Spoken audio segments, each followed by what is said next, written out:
masa wure maka sina bogo tobi baka sino tobi anongo bisio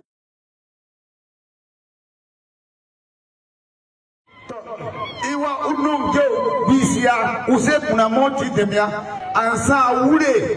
pasa wasan garibi miami awa ko un susi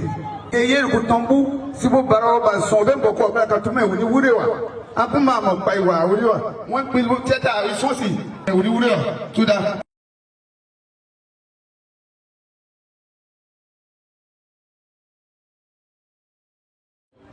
ba tono da kabiri wa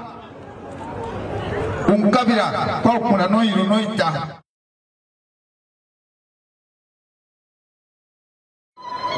ada nyo sina paru kwa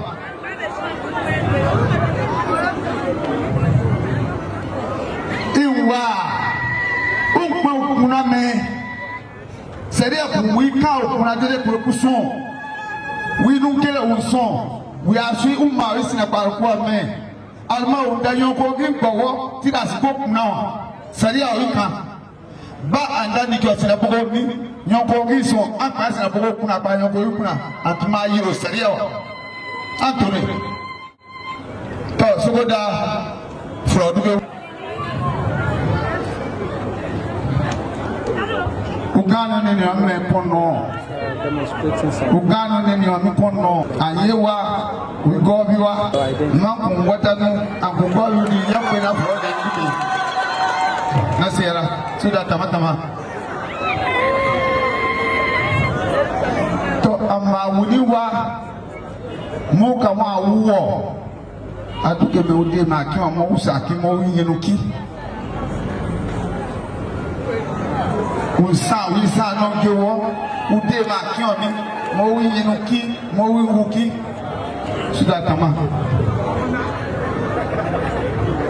to amma wuniwa wi sade so anwa anwo yiram samso yugo so sime wuni wo ban sade na ko ra ura paro o paro bekemo alma higo ko wika sanyera paro o su furo sikame pasa da watu pale suda tama to na se to bu yiro ba fa do gebele bu se biro na kiko mane ita we are one for do gebele ko san suno we ba me we ntimo we no atura ya na me go sel ye giro to boni ba te won na te ho yanziu yanzi ka so da so boni ba te mo si un go bi ba do gebele so na kanenne boni ba te mo za kanina ka dogi o ya ka bokonu ka kasa kuba go bi ba mi ba do ke saka jibri saka jibri so da gariba anton kayina usamene aku ike biki aku itobi anka angara mo ya so si mo me gberata wiji uko pe won agbero o na ego sari no sari e ko froduke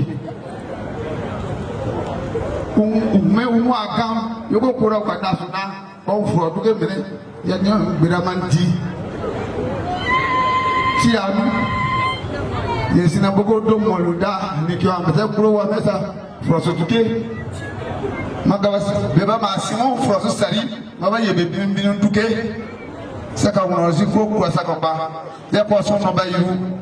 to matebe frosotuke baba se be ye be duke dede masari ona be kuro kana mo sade kana mo ba ya wa ni wi do moluda bawo ye duke me ye de ma ya katabu to sinamuti ba duke bene sinamu fo duke ba masaria bunyoro se bu bela wani ko awasi bi wa duke bene mapu wo baswa watana to natama sako